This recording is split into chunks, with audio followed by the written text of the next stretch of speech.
Welcome back to another technical deep dive here in the debug zone. Today we're tackling a big question and breaking it down with insights from other users. Hopefully this clears up some misconceptions and helps you get the answer you need. So buckle up, stay a little curious, and let's jump right in.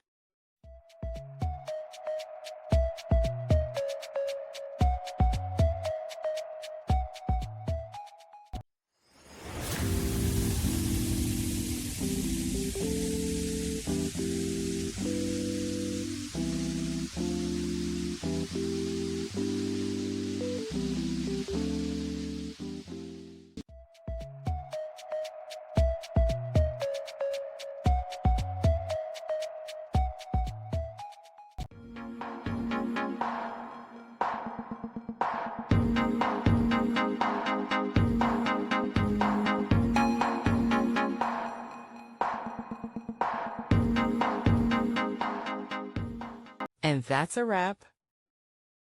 I hope you found the answer you were looking for. If you did, take a second to hit that subscribe button. It really helps out. And let me know in the comments which solution worked best for you. See you next time in the debug zone.